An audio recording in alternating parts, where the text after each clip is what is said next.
You're listening to MInerTalk on demand exclusively on 600 ESPN El Paso. Stay up to date with MInerTalk by downloading the free 600 ESPN El Paso mobile app. MInerTalk is live. Along with Sal Montes, Zay Galindo, it's the OG crew to start the year. They're all here. We are all live, and it's been a while, guys, since us three have done a show together. So it's great to be back. Us three, we feasted throughout the show today. Thanks and shout out to Pizza Joint. Love the food out there. And we got a chance to watch this game. This game was close in the second half. I felt like the Miners really had a chance. I mean, we pointed out the couple different sequences, the different possessions for the Miners. They cut it as close as 2 points in this game. In the second half, and they had a real chance of winning it. I thought that the Miners, it was a relevant sequence where they had an offensive rebound, could not get a second chance bucket, turned the ball over.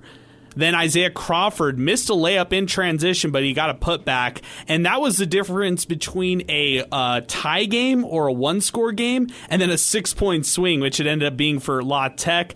They went on a 10-0 run, and then it was an extended 12-2 run after Tay Hardy made a bucket and snapped it. And then La Tech really never looked back. They extended their lead. They held the Miners back, and UTEP offensively looked awful in this game. I mean, 30% from the field, 18% from three-point range. I think that number's a little skewed because they were just chucking it late in the game, just trying to get back into this contest.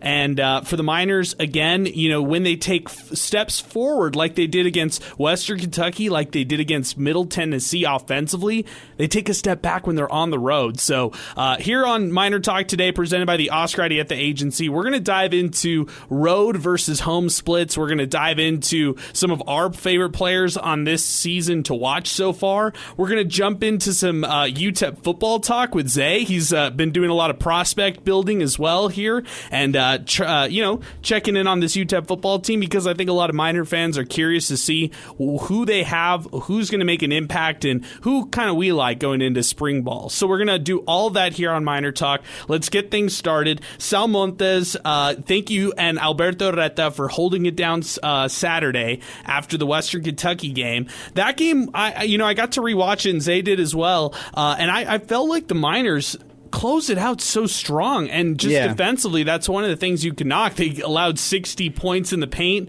and they allowed Western Kentucky to shoot 60% from the field. And then this game is completely different. It's a really good La Tech team, and we've seen Isaiah Crawford for years. Bacho was unstoppable tonight on both ends of the floor. Look at what he does: 19 points, 12 rebounds, and 33 minutes of action. Killed it tonight. Not to mention his blocks tonight, which he was all over. 7 blocks tonight. He's going to probably get Conference USA Player of the Week. But Sal, 2 very different games. And if you couple in the Middle Tennessee game, that's 3 far different contests for the Miners. They kill Middle Tennessee essentially at home.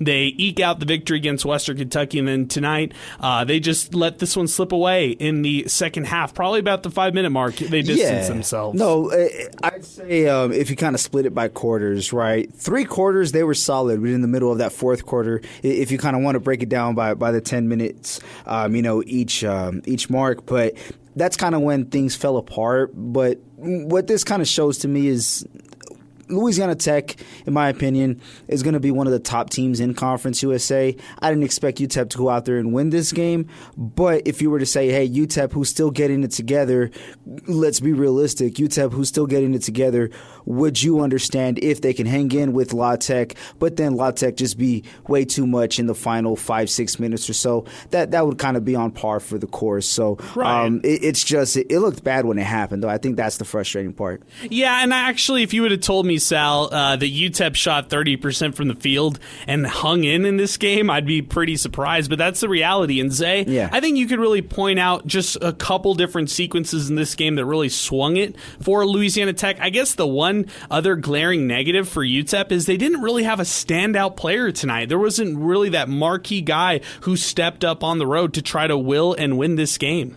Yeah, and I've kind of talked about it, how, maybe Tay Hardy reliant, I'll say it now, UTEP has been, and he didn't have, he didn't have an efficient game tonight, which is obviously not great, but he dropped his, I think it was 15 points, and, he got to the line, but at the end of the day, they're going to need a guy to go off to win on the road. They're not going to do this by having one guy, two guys in double figures. It needs to be a big-time game from preferably a senior leader. How about that stat, guys, about Zid Powell? When he scores over 10 points, the Miners are something like 8-0, 7-0, or something like that. When he does not score 10 points, they've only won like one game and they've lost 7 or 8 of them. I have to go back now that this stat is actually becoming more of a legit thing and start to really find what this is all about. But another night, Zid Powell, 7 points, and the Miners don't win. Is there something to the stats, Sal? You know what? I'll say yes, and the reason why is because the threat that he can be offensively when he's out there and he's a threat, takes pressure off of some of the other guys who are able to get going in their own right. So I think there is more to it than people would think. However, this recent stretch where he hasn't been in majority of it, I should say, where he hasn't been getting those 10 points, he's been effective in other areas as well. We've seen what 3-point Zid Powell can look like, and it wasn't that great. But tonight, 7 points, so he's 3 shy, just under 500 when it comes to shooting percentage for the night. But how about these stats? 6 rebounds, 1 assist, and 2 steals. He did have 2 turnovers, but in 20 minutes, he checks some of the boxes in the other areas. So I think that's a more respectable part where I do believe there's more to it than there isn't. However, this could be kind of it doesn't have to have so much weight or stock in it. Yeah, I could see that. I just would say this. For what UTEP needed from that position from Zid Powell, and they needed maybe a go-to guy. Like, we talked about tonight, there maybe a little bit of an absence of a go-to guy. I wish there was more aggressiveness from Zid Powell, particularly in the first half, right? Because in the second half, to start things off, I thought he was aggressive. I thought he was, attacking the basket. In fact, you can make an argument that when this game got close in the second half, Zid Powell was the one kind of slowing the game down for the Miners and getting to the free throw line and giving them opportunities to get more points on the board. But the on the flip side of that is offensively in the first half, he was almost a 0. I'm not trying to talk about his number. It just he wasn't giving anything. He didn't even score a bucket until 16 minutes of the second half. So, Zay, is this a bigger issue right now for Zid Powell, in your opinion? Where are you at with him? Well, you talk about that double figure stat, and I do think there's a lot of weight to it. Zid Powell, if Zid Powell's, playing good, playing efficient, and getting, 16, 17 points a game at an efficient rate, I mean, UTEP's probably one of the best teams in the conference, but, the issue is he's not. He's not doing it efficiently. He's not being as aggressive when you want him to be aggressive, right? We saw him get to the line so much today, as you guys were saying, so, I think we just need to see him, take smart, efficient shots, but also be aggressive with the ball.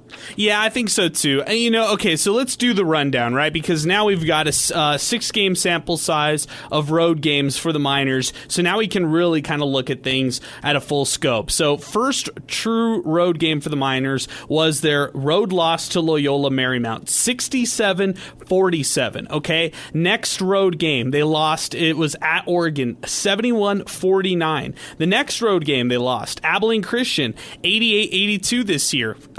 That was close at points, but ACU really distanced themselves in the end. I think that score is a little closer than that game actually says. In the end, I think at one point it was very, very close, wire to wire. And then ACU really distanced themselves to close out that game. Seattle lost 73-61. Actually, that was at home. That was such a bad loss. I looked at it and I was like, wait. That was a home loss. Excuse me. So the road games that we're talking about so far, Loyola Marymount, Oregon, ACU. The next road loss, NMSU, 63-53. That's a 10-point loss right there. And then the collapse on the road against Florida International, 72-68, despite leading by as much as 16 points with 8 minutes to go in this game. And FIU comes back and and beats out the Miners. Tonight, another loss, 68-54. What do you guys notice? Similarities in all those games that I just reeled off right there, away games. Any similarities you all see right there, Sal? I would say ball protection. It was better tonight. I don't want to dispute that, but I think I don't want to say ball protection. Let me say ball movement, the fluidity of the offense. It's really not there, whether it be good defense or they're just not in a rhythm at all, and they can't get anything going. So that's what I would say. Yeah, Zay, do you see anything similar from any of those losses on the road? The UTEP just doesn't play well offensively. Besides the FIU game, I think, but even in that collapse, right? They didn't score, a lot down the stretch, especially in that last 6 minutes. They're not efficient. They're not efficient from the field. Usually, they're not being aggressive and getting to the line, and those are two really big things that when UTEP does correctly, they win games. Yeah, I think that's where I would say the common trends stick out to me is offensively, like you both said. It's whether it's efficiency in scoring, whether, like you said, Sal, it's turnovers or just kind of not really playing your best basketball offensively on the road. I think it's just starts on offense. Now, what's different from last year, right? Because last year was they weren't a good road team last season either, but something's definitely switched, right?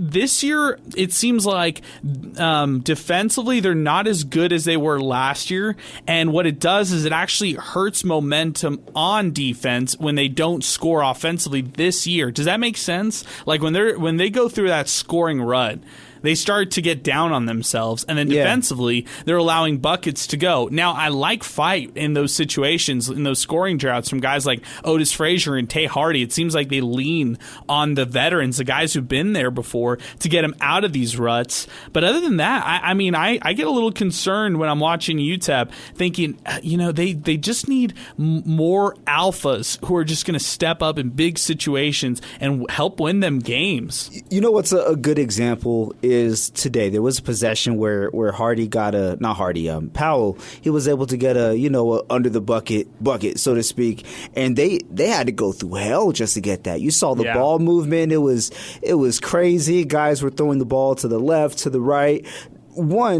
You got to give credit to the La Tech defense. I think they were beating them to their spots, but it was just that tenacious, factor of them to attempt to be so aggressive on the Miners, and it really disrupted the ball movement. But with that, though, Adrian, that's one of the possessions where they were able to come out on top with the bucket. But there were a lot of possessions that just didn't go well tonight because of that disruption, and we've seen that a lot on these road trips. Yeah, and in fact, I like the way that we kind of talked about it off the air. We were saying how it's such a grind for the Miners sometimes to just get buckets. And when you just go through so much to just get a bucket to actually fall, how much momentum can you actually draw from that right there? I mean, it feels like that almost stagnates your growth or stagnates your momentum. It feels like when a game is coming down to the wire and it's the final 3 minutes of the game, that's the kind of possession you would expect because it's gut check time.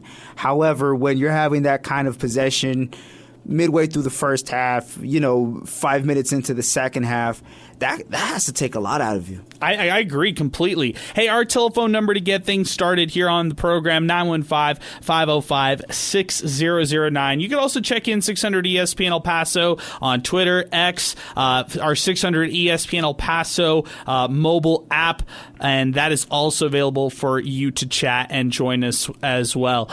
Zay, I'll swing it back to you. Any other thoughts on just kind of the road inefficiencies and what we're seeing so far?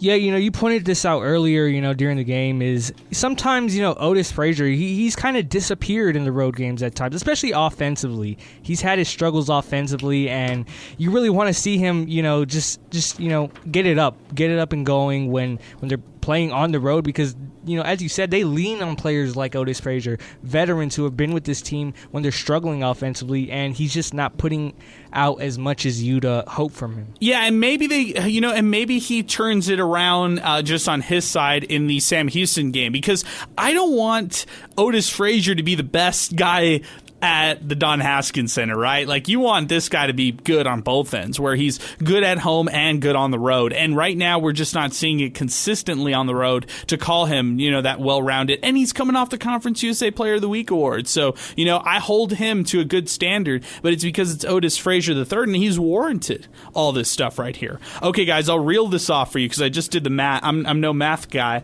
but I just did the shooting numbers for all the road games real quick. I was scrambling to do it over here. I was doing it frantically. Loyola Marymount, okay. Miner shot 30% from the field. Oregon, 36% from the field. Abilene Christian, 42%. New Mexico State, 44%. FIU, a whopping 59%, and lose on the road. And then this game, 30%, 29% if you wanted to be exact, 29.5%, I should say. But nonetheless, that's your numbers right there.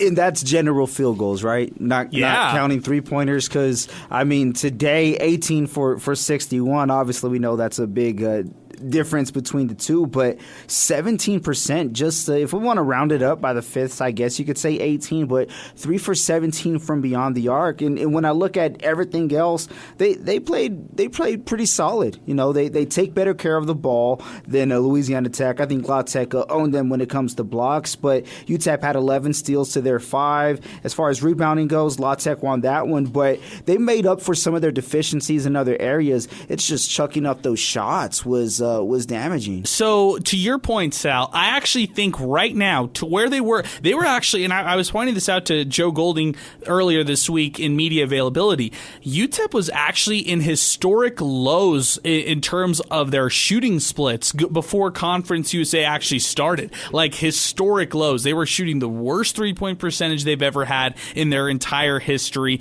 Offensively, in effective field goal percentage, it was down. Turnover rate was high. Non-steal turnover rate was high as well. Offensively, they were an absolute mess, and then conference play came, and I actually think that they turned a little bit of a corner up until the point of the, even in today's matchup, I thought they turned a corner. But if you're talking about this being the peak, or this being maybe the ceiling of their offense, which maybe it is, right? Like, you want to see them turn a corner, and right now offensively, they're in the top 5 of most offensive categories for conference-only stats. So I'll reel it off for you real quick, okay?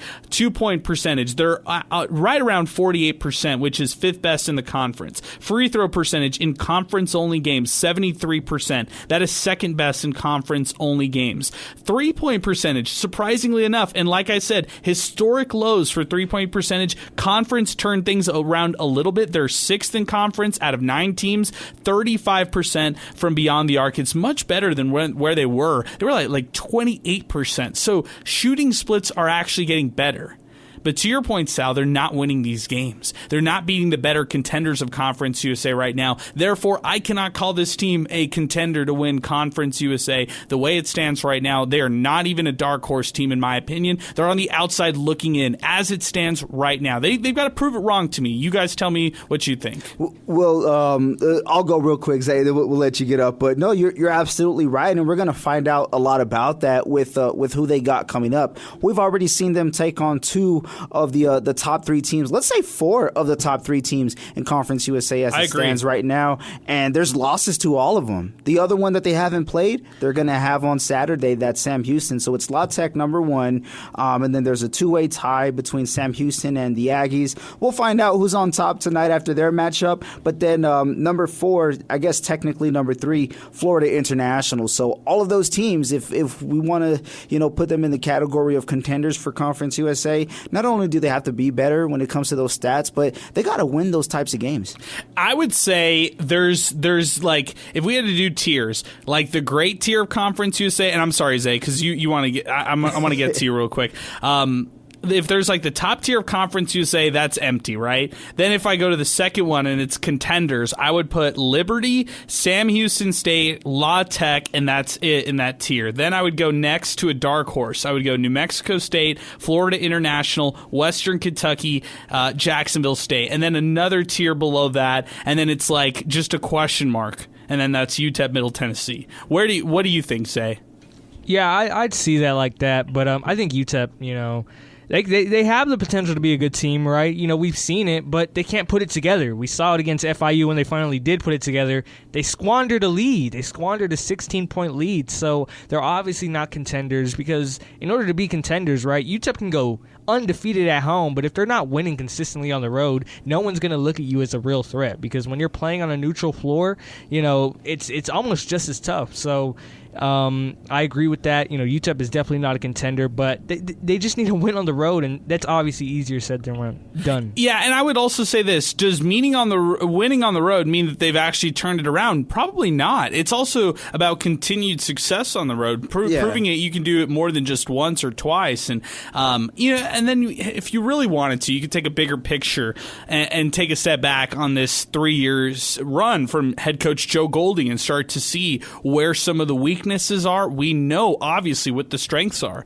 At their best, they're the top defensive team in Conference USA. At their best, they're scoring upward of 100 points because they've done it this year, albeit to teams that I didn't even know existed before the season even started, like the University of Science and Arts. But still, this is a team right here that has shown that they have firepower. They've done it in the past. They scored 93 points last Saturday. Yet, to come out of what was the first half? What was the first half total in this matchup? Miners scored 27 in the first half. I mean, they just have to try to figure out how to, score more points in both halves. It doesn't have to just be the 27. It could be how the fact that it felt like they were floating around 15 points forever in that first half, and they kind of narrowed the gap late in that first half to make things closer than La Tech would have liked it to be. And then there's the other side of this: is La Tech the best team in Conference USA, and is this just a really tough team for the Miners to face? So that's another side to this coin, right? I mean, to be fair, and to be fair to the Miners and where they're at right now, this is a really good La Tech team. I would say that they're probably the best that UTEP's faced in Conference USA so far. Would you guys agree? Definitely. Without a doubt. Yeah, so there's a lot of different ways to look at it. But if you want to weigh in, 915-505-6009. That's the number to get into the program. Women's basketball is playing right now, so I'm assuming some of our listeners are out there. La Tech's up 30-27 at the half. Miners need a big win in this matchup. Our very own Alberto Reta is on the ESPN Plus broadcast, by the way, so shout out to him. Let's go to Twitter. We got a bunch of messages coming in our way, so let's start it off. Josh Puga. UTEP put up 61 shots and made 18. 3 for 17 from three-point land. Please send me those, quote, good looks. Hashtag thanks in advance. He was not happy with Joe Golding calling it good looks. And what do you guys think? Joe Golding said not necessarily 4 shots. He thought he had good looks tonight from his players. What do you all think? I don't know. I think some of them were heat check shots that there was no heat check going on. Like there was nobody on fire to be doing those types of shots. I think what he meant was those guys might have hit those shots, here and there at different times. But if you look at the film too, those aren't the best shots to be taken either. So I think it's kind of like, hey, it's happened before. Keep it going. I don't think I don't want to say the work wasn't done to discredit their effort on offense, but I don't think the execution wasn't there to consider those things good looks. Zay?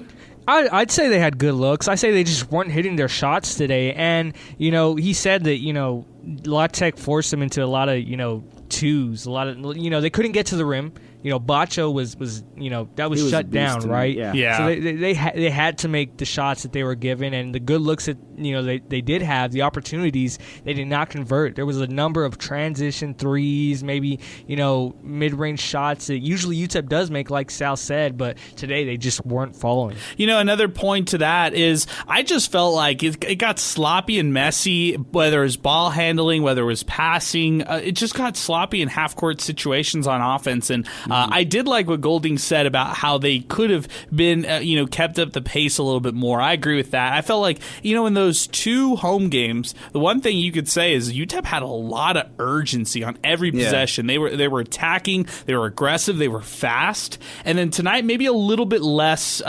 aggressive than they were this past week when they won both games. So until this team can prove it to me on the road, I think I have to settle down on how I think about them at home. I think think that the home record is going to be skewed, and I think that what fans are going to realize is next week there are two really good teams coming. Or I shouldn't say really good, but there's two of the better two, I guess formidable squads. Yeah, good tests in Conference USA. Jacksonville State, Liberty, they're going to be coming into town. And if the Miners sweep those two games, okay, that's a good thing. But again, we're back to square one. We're back to where they were here coming into this week on the road, where they came off 2 straight victories. So I'm just prepping everybody for these things that could happen, because I'm not picking the Miners to win on Saturday. I'm just going to tell you that right now.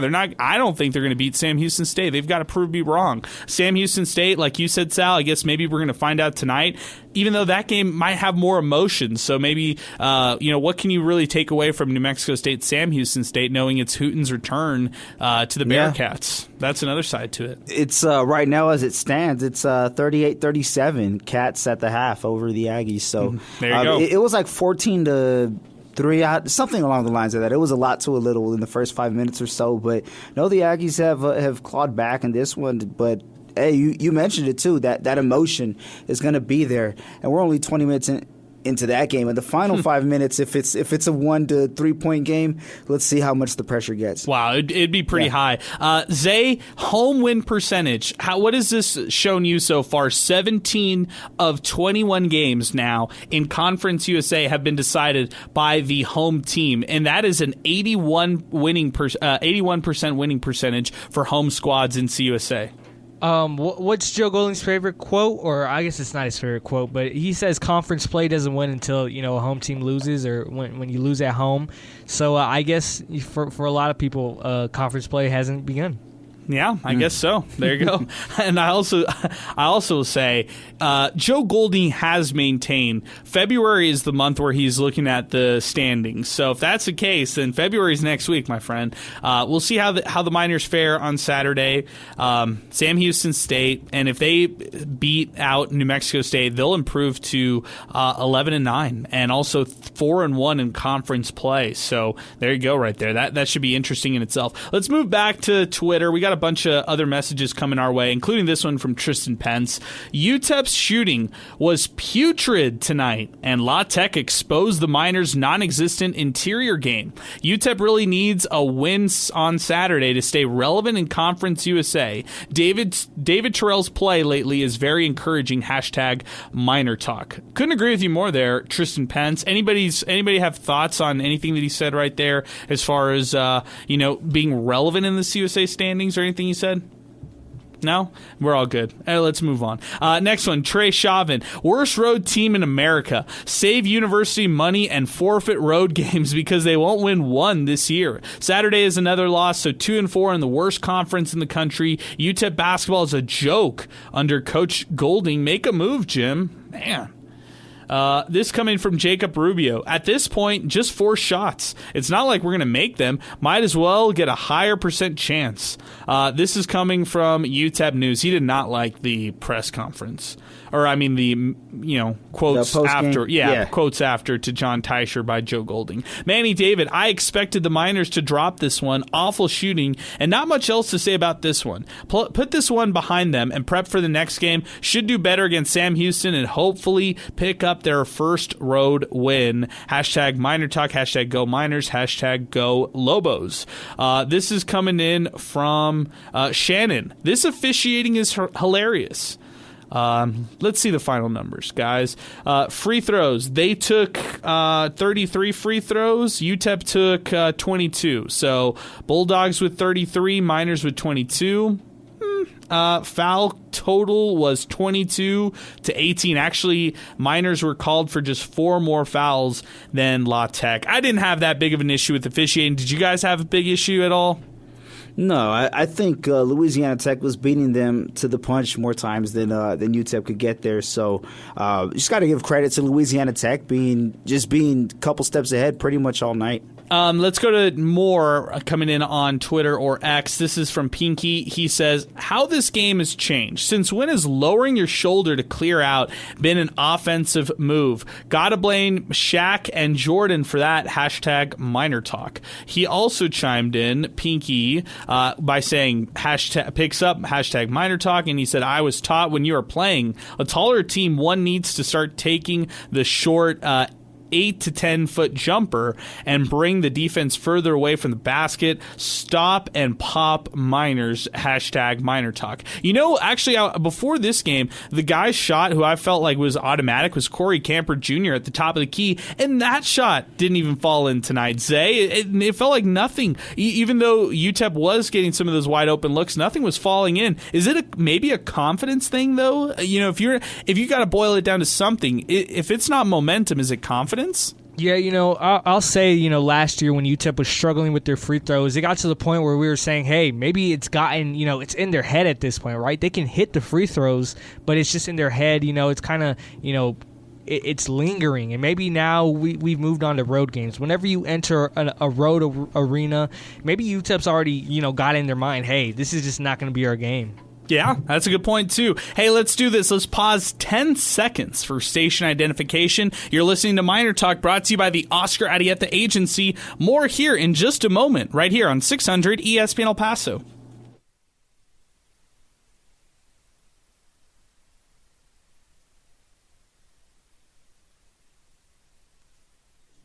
915-505-6009, our telephone number to get into the program, along with UTEP Zay Galindo, Sal Montes. I'm Adrian Broadus. We're continuing here on MInerTalk. We've got to pay the bills later in the show, and we'll talk our hot hand of the game, brought to you by Win Supply El Paso, and our player of the game, thanks to Timothy Cantrell Realty. Let's go over to some more coming in here on social media. This is from Doug Deshone. How can you have 11 wins and just 15 points in a first half? My elementary 5th grade boys can score more points than that.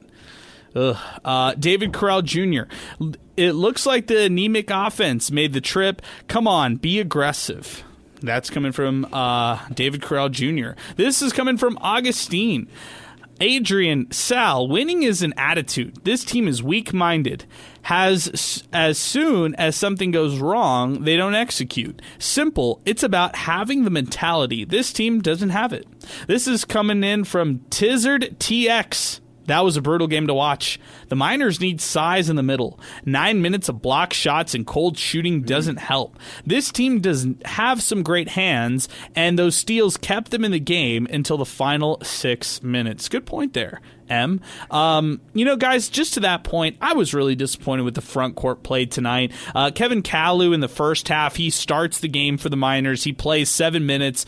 He has a turnover, a rebound, a foul, and doesn't have a bucket. And then in the second half, he plays 5 minutes and does not contribute a single thing. So I'm not trying, again, you know, I think I've been a little harsh on Kevin Kalu throughout the season, Sal, but I'm just trying to point out the inefficiencies and what they're not getting from their interior. And then you look at Calvin Solomon, he fouls out with a technical foul, shoots or scores 4 points, 2 for 5, and totals 3 turnovers in this game. So 16 minutes off the bench. So front court, it just wasn't that good. No, and we saw it because Bacho just got to eat whatever he wanted tonight, get into his spots quicker. He owned the paint against the Miners, and no matter who was going to go up against him, they were going to be lunch meat. And I think it's two things. I think, one, Bacho is just a beast, and that's who he's going to be on most nights, especially when a team doesn't have the size or the depth of that size. But then on the other end, too, nobody really posed a threat at all against Bacho one way or the other. If guards tried to go around him, he was still getting the block at the hoop. If bigs tried to, guard him in the post-up, he was still eating there. So it's a mixture of both. Yeah, and I really like the fact that you pointed out the defense because, Zay, that's where the front court really struggled all night long against Bacho. Yeah, we saw Bacho get to the line a lot because, UTEP just couldn't handle him. If UTEP went small, you obviously weren't going to stop Daniel Bacho. You're going to have to foul him. And even when Kevin Kalu was in the game, I mean, he was eating. And then, on the other side, when UTEP's on offense, right, you don't have that big body to kind of seal out Bacho. You don't have that stretch five to open the paint up. You don't have that kind of stuff. So UTEP was just really mismatched against him. And what is it, guys? Do you feel like they should throw some, maybe some Derek Hamilton minutes out there if you're not getting it from the two guys in the starters, Solomon or Kalu? If they don't get it from those two guys, Jones is coming off the bench, which is a whole other story in itself, whether or not you believe in the redshirt freshman. But should Hamilton maybe get a share of these minutes? Because it just seems like they're not getting these productive minutes from their current guys. In a night like tonight, I think you probably should have seen the floor. You mentioned Kalu and Solomon. None of them logged more than 16 minutes. And I think that's the concerning part, right? If you put those two in, and I know that Solomon fouled out, but if you put those two in at points and times while your other big doesn't see the floor, you'd expect one of them to have, mid to high 20s and the other one, low to mid 20s. Sure. Somewhere around there, right? One could spell the other. But that wasn't the case. It looks like they did go guard heavy. And we may see a lot of guard play, from here till the rest of the season. We've seen a lot of guard play the last couple months. Yeah, that's a good point. What do you think, Zay? Yeah, Derek Hamilton wouldn't have hurt today. You need something. You need something because that front court it's been really disappointing to watch. Right? We talk about Calvin Solomon, Kevin Kalu a lot. I think Elijah Jones, he had some solid minutes, but he did struggle at times. Which you're going to get that from a freshman when you're playing him in such a in a conference road game. And we didn't see John Dos Anjos today. It's just there's a lot of things. There's a lot of issues, especially in the front court. Yeah, I was talking to Jonathan Dos Anjos at practice this week, and he said that he would expect to play this week, but I would expect this more of a DNP than anything else, and it's more on the line of he's not in shape. He's probably he's still trying to work his way back fully into the mix, and he's got to earn the minutes in practice. And I think it's way too early for him to be seeing the floor. So yeah, I think at this point right now, the Miners are just in wait and see mode for somebody like Jonathan Dos Anjos. Hey, our telephone number 915-505-6009. Let's switch it up. I want to ask you guys this topic, okay? Who is your favorite player to watch on this current team? Okay, I'll throw that one out to you now. We've got a big sample size. UTEP right now, as it stands, they're 11-9. We've seen a lot of this team so far this year. Who's your favorite guy? There's 20 games in to this season. Who's your favorite player to watch on this team? We can take calls. We can take submissions as well on Twitter, X. Your favorite player to watch on this current team? 915-505-6009. Sal, do you want to go off and give your first or give your name? Yeah, I'll go I'll first. be sad if you have the same one as me. I think we do have the same one. Go ahead. I'm going to say my favorite player to watch? Yes. David Terrell. Man, we do have the same one. Okay, go ahead. You explain why. But the reason why is when he's out there on the floor, he looks like he belongs. And this is no discredit to other guys, but you could tell that there's in the smallest form, there's a sense of identity that he's going to be that dog when he's on the floor. He's young, but you see the instinct that he has and him, taking the steps in the right direction, literally. He has a good awareness when it comes to the basketball court. He has a nose for the basketball as well.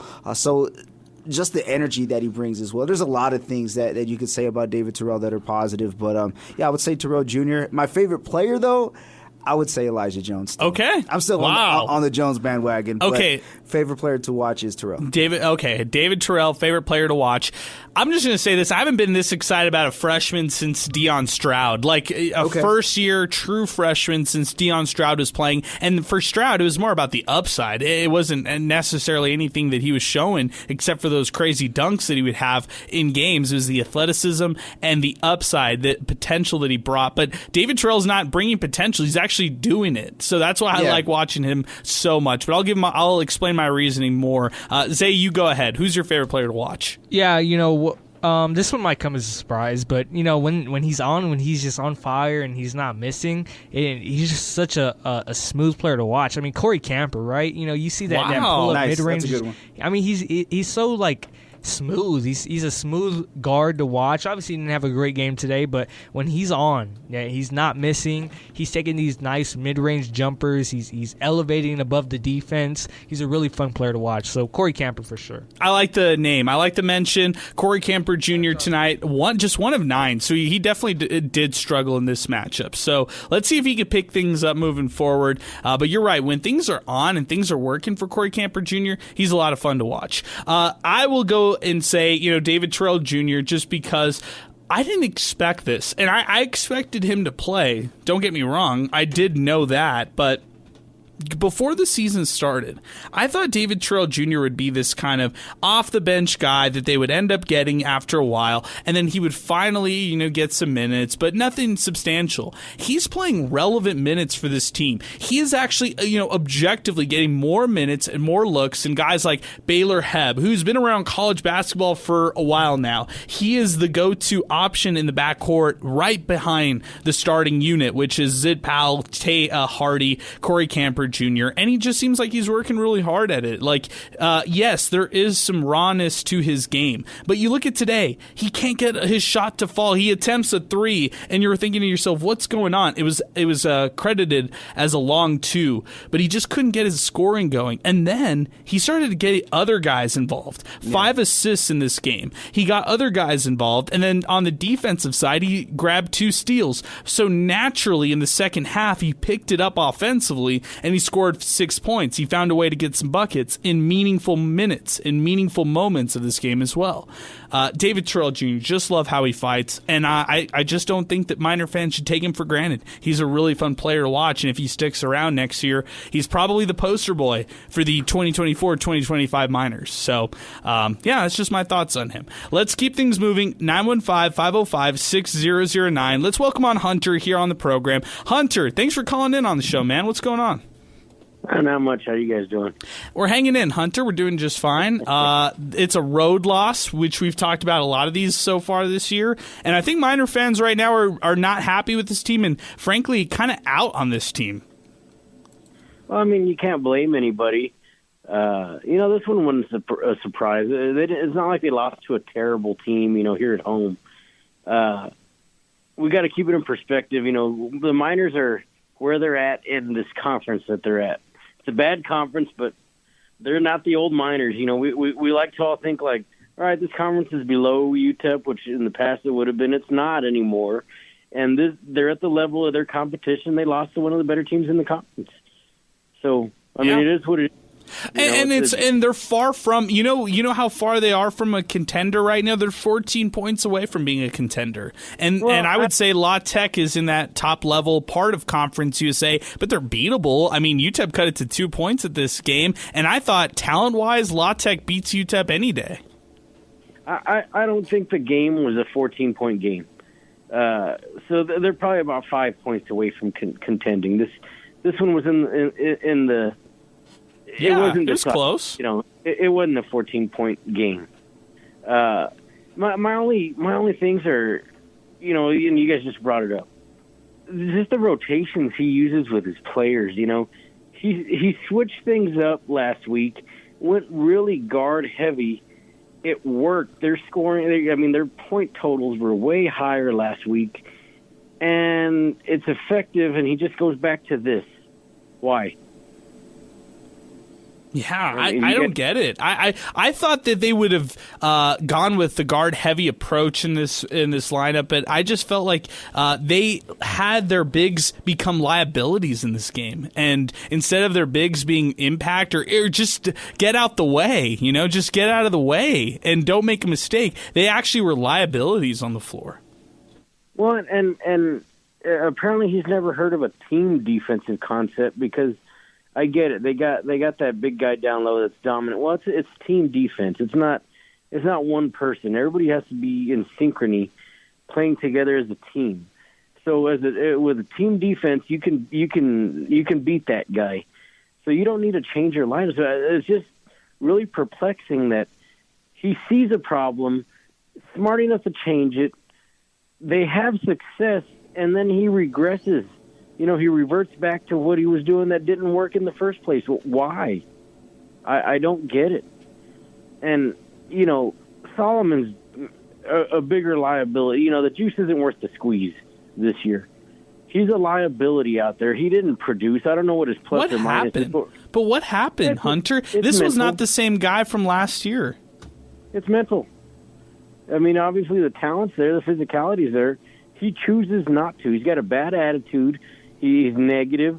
He doesn't go out there wanting to get it, and it's obvious. That's 100%. The two things you can always control, and this is in life, all right? So this is what I tell people at work. You can control two things: your work ethic and your attitude. If neither of those are good, I can't help you, because those are the only two things in your control. You can't control whether the ball goes in or not. You can't control hardly anything else. But the two things that you're responsible for that you can control are work ethic and attitude, and if you don't have those, nobody can help you. And that's him right now. You can't teach a person any of that. He's got poor work ethic and poor attitude. He starts sulking out there. He's a liability with his poorly timed technical fouls, because that killed them momentum-wise. Why is he out there?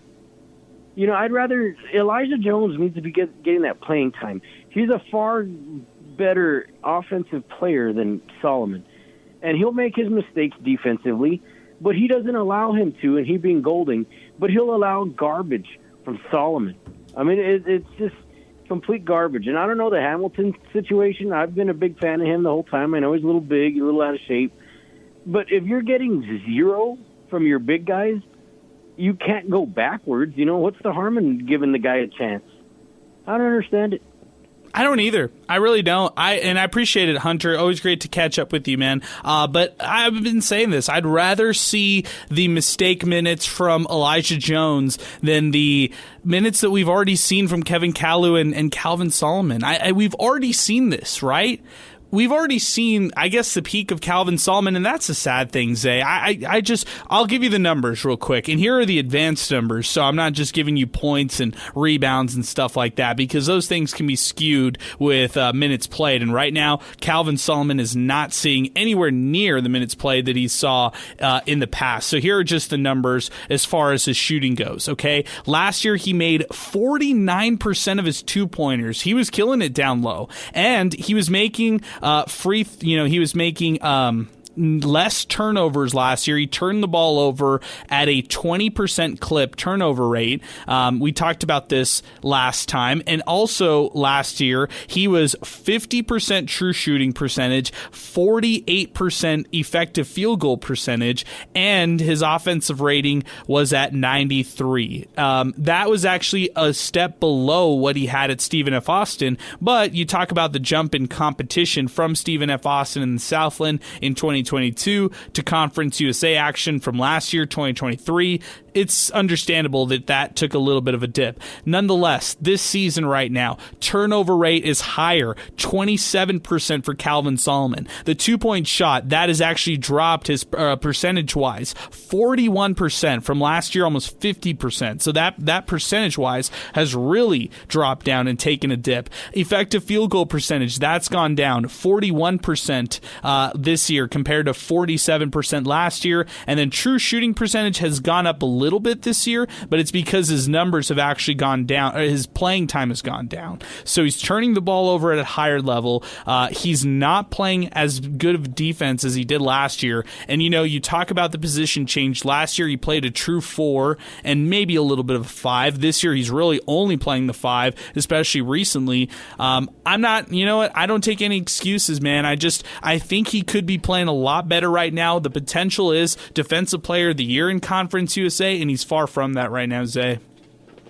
Yeah, and I can definitely see how that can be mental, because, you shouldn't see that big of a drop-off defensively. He's not as, I guess, gritty as he was last year. He's not making those little tiny plays, and instead he's a little more erratic, you can say it, defensively. He's sometimes foul happy. He fouled out today, obviously. So it's been frustrating to watch, but also it's been sad to watch because we know how good he can be. We know how good he was last year, and whether it's a mental thing or maybe it's just he doesn't fit well on this team, whatever it is, it's tough to see such a talented player just fall out. Yeah, really. And that's a good way of describing it, because how I look at it is he was a go-to guy. He was a relevant player. He was a standout on this Miner team, and now he's just kind of fallen out of that mix. He's fallen out of that little rotation right there of guys. But nonetheless, let's keep things moving. 915-505-6009. Great call by Hunter. Let's follow it up there by Jimmy. He's coming up next here on Miner Talk. Jimmy, good evening, man. What's going on? Hey, a great show as always, guys. Hunter was spot on the money tonight on Solomon, on the lack of play from Hamilton. I think arguably Solomon, who is, by the way, preseason all-conference. Correct. Arguably has the highest upside, but Hunter hit the nail on the head. The guy's attitude is terrible. His play is lackadaisical. He's a turnover machine. I don't understand all the minutes he gets. To me, I would replace his minutes with Elijah Jones, who beginning of the year was leading the team in scoring and then saw close to zero playing time. Now I guess he's earned a little bit more, but Jones is far more potent offensively, doesn't have the turnovers that Solomon does, and attitude-wise in terms of just having a good team dynamic. The guy's hustling all the time, trying his best. I can't say the same for Solomon. So it's just, to me, it's a mystery. I know his minutes have decreased. I don't know why he's getting more than 10 minutes a game. I really don't. Again, huge upside, probably the biggest upside of any player on the team if he would dedicate himself. But he's not, and it's showing on the court, and it's becoming detrimental to the team, all of his turnovers. So yeah, that's my piece on that. I think what we saw today was how mediocre. I won't say mediocre. We have a serviceable inside game, but what we saw today from Louisiana Tech was a good inside game. And that just was exploited tonight because you got to see them side by side. Their center transfer from Texas Tech just really took our big guys to the cleaners. And that's going to be an issue because we have a serviceable center in Kalu. He's not a good center. He does try hard, and I give him credit for that. But in terms of being a force to reckon with down low, he's simply that's not who he is. No, and I thought that was a really good way of describing him, serviceable center. I think that's a really good one. Jimmy, what do you have them doing on Saturday? Do you have them winning against Sam Houston State, or is this going to be another loss? I would say it's going to be another loss just because this team, I think, can compete at home, but hasn't shown any ability whatsoever to win on the road. They came close in Florida, but they blew that game against a very mediocre team. So I got to see it first before I can say they're going to win on the road. Yeah, it's a good way of assessing it as well. Jimmy, good job. Appreciate it, man. Thanks for weighing in on the show. Hey, our telephone number, 915-505-6009, 600 ESPN El Paso on X and Twitter, or 600 ESPN El Paso on our free mobile app. It's been a good show here tonight. I just want to say that I think that a lot of Miner fans right now are a little frustrated as far as the road woes for this season, and now it's starting to stack up a little bit in Joe Golding's career, 10-22 on the road through 3 seasons here at UTEP. So, we'll see if they can get their first win of the season on the road Saturday at Sam Houston State. That is to be determined. Hey, big shout out to friend of the program, Rachel Phillips, who announced that she's going to be leaving El Paso, guys. Wow. I know. Breaking news. Man. Breaking news on her own Twitter. Yeah. Oh, man. Okay. So I knew about this one behind the scenes a little bit. It's sad. It's always sad to see your friends leave, especially when they make such a big impact in the community. Rachel Phillips, definitely big friend of the show, big supportive of us, and we love supporting her, our news partners, KVIA and ABC7. And it's El Paso will definitely miss Rachel Phillips. It's always sad to see some of the great TV people here leave from town, or you leave town for other things, but the cool things about this is people like her, they're going to be on to great things. I mean, I know that I already know, I'm going to let her obviously say it, but I know the next move is going to be awesome for her. She's going to go into an awesome market, and we're planning to have Rachel Phillips stop by the studio here next week before she heads out, so we can say our farewell here on Sports Talk. What was the tenure here, about 3 to 4 years? 3.5 years. Yeah. Incredible. It goes man. fast, huh? It feels like just yesterday she started, huh, Zay? It does. And Rachel, very nice to me when I first, got into media. So, I mean, just wishing the best. That's awesome. Yeah, it's awesome. So it's sad. It's bittersweet that she's going, but it's awesome that she's on to bigger and better things. So she'll make that announcement soon enough, but she says on her Twitter or X profile that she'll just be enjoying the last couple of days here in El Paso before then. So there you go. Let's keep things moving. We want to talk a little UTEP football here on the show today because a lot of people are excited about spring ball right around the corner. I heard that UTEP right now will be going through workouts, and a spring ball won't officially kick off until after spring break, which is actually a good thing because you think about it, spring break, whenever you have it sandwiched in the middle of spring ball, it kind of is a little bit of a distraction, and it takes away from what you could do in a condensed amount of time for spring ball. Not to mention, there's a whole new offense, a whole new defense, a whole new everything being implemented on this team. So right now, there's just a lot of new things. Zay, from the early signing class, we saw some notable names. We saw some names that really stood out to a lot of Miner fans and to us here as the media members. But now let's shift it over to National Signing Day, which is actually rapidly approaching. I think it's, February 8th, if I'm not mistaken? Yep. Right around the corner. That's actually, 2 weeks from today. There you go. It's coming. It's coming. Right around the corner. And so for that February 8th National Signing Day, you give me your thoughts. Give me some of the names that we need to know right now, some of the whether they've already been signed, whether they've already committed, or whether they are still being scouted by UTEP. Who are some of the names that we need to know? And then Sal and I will react after the fact. Yeah, definitely the one that's caught my eye the most, and I think he's just a very talented player. It's one of the Austin Peay guys, Xavier Smith. He recently signed. I think it was only like a couple of weeks ago, so he wasn't part of that big group that Scotty bought over initially. But he was a freshman defensive back last year at Austin Peay. He originally started at Colorado, so I mean, he obviously has the talent. He was big time. He's one of the best freshmen in FCS football, and he's just really fun to watch. He makes big time plays. And I didn't know who he was at first. I didn't even know UTEP was going after him, but I'm glad they got him because this guy's a baller, right? We've seen UTEP kind of really go hard, especially safety, linebacker, and he's just one of the next ones that I think will play a big role this season. Okay, Xavier Smith, that's one name. Give me another one. Obviously, Dylan Brown-Turner, Florida State guy, originally a North Texas commit. And, he's just a really good linebacker. He was really fun to watch at South Oak Cliff. He's a winner. I mean, Florida State arguably should have made the college football playoff this year. South SOC, one of the best programs in Texas, perennially in that state championship, contention. So he's a winner. He brings over a winning culture. And, he was at Florida State for a reason. He's a really good linebacker. So I'm really excited about him. So he's a 3-star prospect, but you actually could make the argument that he probably could have been a 4 or even, this might be crazy to say, a 5-star prospect, maybe a 4-star, had he not been injured and pretty much out his entire junior football season. So really, the evaluators only had a sophomore year to evaluate, named him a 3-star prospect. Senior year, we all know that at that point you're like an old man in high school football, so that one doesn't really count to a lot of your scouting or recruiting. So that's probably where he got solidified, a 3-star guy. I don't want to really dive too much into the politics behind that, how the guys are rated. The point is, I like his I guess kind of like his numbers. So he had 151 tackles, 5 tackles for losses, 3 sacks, an interception, a forced fumble in 17 games at the varsity level out of the Metroplex area. 6'1", 210 linebackers. So numbers look good there, Zay. I like that one. Give me another name.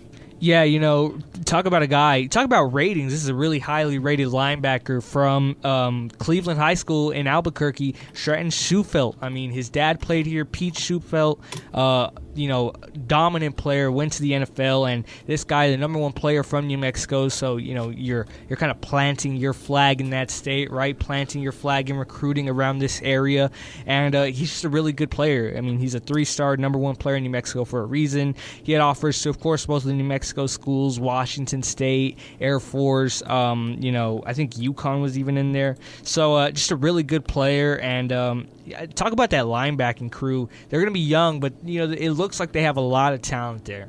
Yeah, Sal, I'll bring you in on this one right here. Sufelt. Am I saying it right? Sufelt? What are we saying? We're gonna have to Sufelt. ask him. Yeah, we'll ask him regardless. Pete Sufelt once wore the UTEP colors, like Zay just mentioned right there. Now Strat is announcing that he'll be there. He actually, toward the end of his recruiting, he got contacted by teams like Baylor, by teams like USC, Colorado. So you heard all the other ones that Zay reeled off right there, yet he chose UTEP. So that's a big one right there. Just kind of getting the number one commit out of the state of New Mexico. Last guy to come out of Albuquerque, started for the Miners, Gavin Hardison, right? Hey, man. Took him to a bowl game. Is that a good thing? No. You trying to sell me on this guy? No, I think when it comes to the linebacking group, and really just the defensive recruiting that they've been doing, they got a lot of shoes or big shoes to fill. You look at some of the guys who are not coming back, Praise Mehule, Tyrese Knight, plenty of other solid players on James defense. Neal, even James on Neal, the linebacking side. You mentioned it. So there's a lot of guys who they're going to have a tough time replacing. And I know Mehule, not necessarily a linebacker, but he was still in that front, right? And I think they're going to want to be physical up front, which I think every team wants to, but they're going to try and instill a type of fear to the offense whenever they're on the field. So they're hitting it hard, man. Some of the highest recruits being on defense for this Miner team. So I know that Coach Wallen is more of an offensive guy. I think I could say one word, can't even go, get a glass of water before the next play, because next thing you know, the series is over. That's how fast he moves on offense. But to hit the defensive side has been huge. Rio Rancho Cleveland, 6A. Get this, he was actually an all-state selection each of his 4 seasons in varsity. So that's something, right? I mean, even if you want to downplay the state of New Mexico's football scene, being all-state 4 years in a row, that means something, right? And especially for Rio Rancho Cleveland, historically a solid football program. All right, Zay, give us another name. Well, this is tough, but I'm definitely going to go Javon Jackson. And I say it's tough because UTEP already has about, maybe 10, 11 other running backs on this roster. But, Javon Jackson, over 1,300 yards last year. I think it was 10 touchdowns from Austin Peay. And he just knows this offense already. He kind of gets a head start again over everybody else, right? He'll probably be UTEP's, main source of offense for maybe, first couple of games while everybody's kind of filling out Scotty's system. So, he's a big-time get. He's a really good player, and, not much else I can say besides the fact that, he was recruited by other, teams kind of in UTEP's boat, North Texas, UConn, teams like those. Okay. His dad, James Jackson, actually, interestingly enough, played at Jacksonville State. So a little Conference USA connection, right? There you go. I like it. He's a management major, by the way. And he was on the All-American team out of the FCS Football Central second team All-American. He was also a first-team All-Conference running back. So, yeah. He comes in with accolades. He comes in with some prowess behind him. I'm excited to see what he can do. Undersized at 5'8", but dynamic from everything I've seen so far. Redshirt sophomore, which is another pretty strong thing that you could get him there for 2 seasons at UTEP. All right, give us one more name, Zay. Yeah, let's go with okay. It's tough because UTEP has a lot of, transfer portal guys that they've brought in after the early signing period, but a lot of them, they're really young.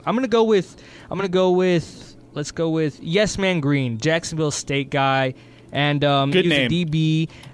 He's had some injury issues, obviously, but I'm really excited about him. Obviously, he comes over from, I think, what's the new the co-defensive coordinator who was the safety coach there. Seigler or something like that? Yeah, Kelvin Seigler. So, obviously, he knows, kind of what he's getting out of a guy like Yes Man Green. And, Jacksonville State, they were a good defensive unit. Their safeties, the defensive backs specifically, they were really good. So, I'm excited about a guy like him and how he's going to pair with the tons of other defensive back guys that UTEP has picked up this offseason. So there you go. There's your little UTEP football corner here from UTEP Zay. So appreciate that, Zay Galindo, here on the show. I like Yesman Green. Just to round things out here, a 6'2" junior. I love the size. Give me size in the secondary. That's all I ask for UTEP. They're going to go up against some sizable receivers across Conference USA. And if you're lacking size on your own in different areas like wide receiver being one of them. Give this team some size in other areas. So I like Green's 6'2" frame at 190. Could end up being a starting corner when it's all said and done. So good stuff there, Zay. Hey guys, let's wind up the show here with some awards to close things out. So I'm going to ask both of you guys for an award. Sal, I'll ask you player of the game. Zay, I'm going to ask you for hot hand of the game. And there are different options right here. So you could look at guys like Tay Hardy. You could look at Otis Frazier. You could look at even somebody like David Terrell Jr., who came off the bench and helped out in this matchup. Zid Powell had 7 points in this game as well. So a lot of different candidates. And it's hard to kind of pick, especially when the Miners lose. It's always tough to give out awards, but that's usually how we wind up things here on Miner Talk. So let's do it. Let's start off with our hot hand of the game. Again, Zay, I've asked you for a lot of things tonight. I'm going to ask you for another one. Give us the hot hand of the game. This is brought to you by Wind Supply El Paso. Yeah, this is tough, obviously, as you said, because, UTEP struggled in today's loss, and you can go a lot of different ways. For me, I'm going to go with, all right, I'll just do it. I'm going to go with Otis Frazier. And okay. It's because he got to the line. He was one of the only aggressive ones, and he talked about how he kind of disappears in road games. But, he was aggressive today. He got to the line. He was really physical, especially, bringing down rebounds, stuff like that. There was a lot of, non-shooting fouls that helped him get to the line too. So, 11 points, 7 to 10 from the line, 2 of 8 from the field. I think he had a very good game, and he did help, UTEP kind of kickstart some of their runs. Otis Frazier in this matchup, 8 points in the second half alone, so he is our hot hand of the game. Hey, if you watch the Wind Supply of El Paso commercial, you might notice that Otis Frazier III is the one freezing outside, while his friends Tay Hardy, Kevin Kalu, and Calvin Solomon are warm inside. Well, you can be, you don't have to be like Otis Frazier III. You could be like the guys inside in your comfortable house thanks to a champion furnace from Wind Supply El Paso. You can check them out online, windsupplyelpaso.com. Check out the Find a Dealer tab and find your nearest champion dealer. Windsupplyelpaso.com, the sponsor here on Miner Talk of our Hot Hand of the Game award. Let's switch it over, Sal. Let's go to the Player of the Night award. Where are we going here? You know what? I'm going to go with somebody who did not lead the team in minutes, didn't lead them in a lot of categories, but I think he impacted the game the best way he could and made more winning plays than losing plays, and that's David Terrell Jr. Nice. I love the name. Okay, give me your reasoning why. The reasoning why, 3 for 9, not the greatest. What is that, like 33%, something along the lines of that. He goes 2 for 3 from the charity stripe, but he's dishing it around. He leads the team in assists at 5 for tonight. Only 2 fouls in what was a game that I guess the defense tried to be active and got in some foul spots that were bad for them, disrupting momentum. Only 1 turnover, but he gets 2 steals as well. And when it comes to the plus minus, more or less, más o menos. Not too much, not too little, right at 0. So I think he made a lot more winning plays than losing plays today. And when he was on the floor, you could tell that I don't want to say a sense of comfort. They were losing a large part of it, right? But you could tell that it was necessary for him to be out there. Yeah, I'm gonna accept all the turnovers and the fouls and all that kind of stuff from David Terrell Jr. because I agree with you. I thought he did have the best performance tonight of the Miners, and I think that you just hang on to these nice performances by a true freshman like him. 8 points, 5 assists. I love those 5 assists and those 2 steals in 29 minutes of action, plus 7 tonight here in terms of efficiency.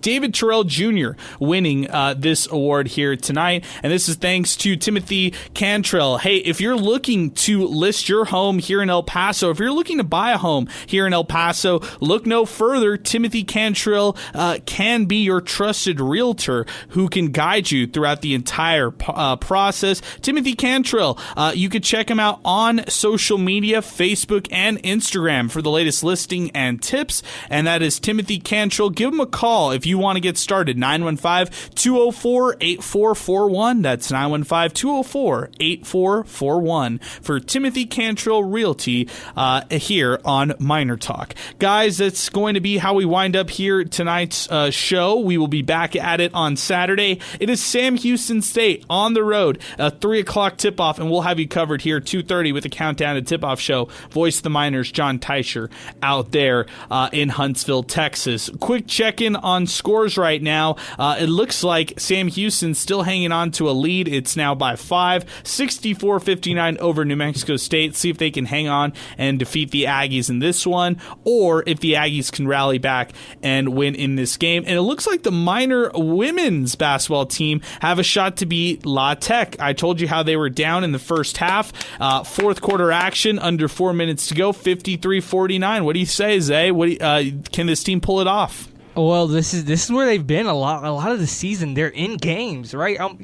If you watch this women's basketball team, they're not a bad team. They're not as bad as their record shows. They're in a lot of these games, but they really do have trouble closing out. So, we'll see what happens. It's the Mari Petrie game. 15 points, 6 of 12 from the floor, and she also has 4 rebounds. But Erin Wilson, 10 rebounds, flirting with the double-double with 8 points to go along with it. They've kind of shut out Jada Sinde in this matchup. She has 8 boards, 5 points, but can't get things going in terms of shooting. Let's see if they can hang on to this win. By the way, La Tech leading for almost 30 minutes in the Miners just for this past 6 minutes of the game so far. 4 lead changes in this game as well. Hey, that'll do it for us here on Miner Talk. For Zay, for Sal, I'm Adrian, saying so long, and thanks for listening to Miner Talk, presented by the Oscar Arieta Agency, only on 600 ESPN El Paso.